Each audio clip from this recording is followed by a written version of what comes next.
तहरीक इंसाफ का chief election commissioner के खिलाफ रेफरेंस लाने का ऐलान। Member election commissioner Nisar Durrani के खिलाफ रेफरेंस सुप्रीम कोर्ट में दायर कर दिया गया। फवाद चौधरी कहते हैं चीफ इलेक्शन कमिश्नर को चाहिए नून लीग में कोई ओहदा ले लें, उन पर एतमाद सिफर हो चुका है। इदारों का फर्ज है मुआशरे में तवाजुन कायम रखें। 20 मई से पहले इलेक्शन कराने का ऐलान होना चाहिए। पाकिस्तान का सियासी निज़ाम लंदन से यरगमाल बना लिया गया। फैसल वादा कहते हैं इलेक्शन कमीशन नून लीग का विंग है। शाहिद खाकान की बहन का केस देख लें, उनके लिए अलग कानून है।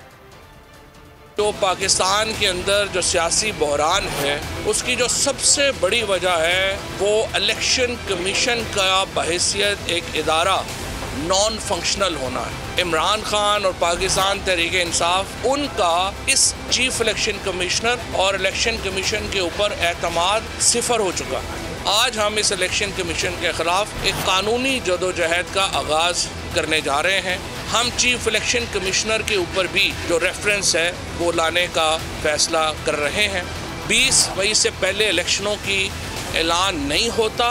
पाकिस्तान में जो इस वक्त श्रीलंका की सिचुएशन है उससे भी बदतरीन सूरत हाल हो सकती है।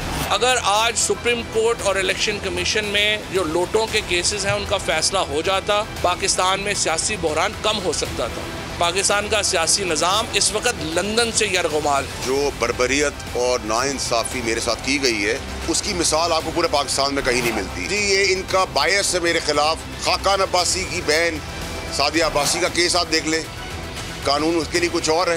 ये तो नून लीग का इलेक्शन कमीशन जो है वो विंग है। सब्सक्राइब करें और बेल दबाएं ताकि कोई खबर रह न जाए।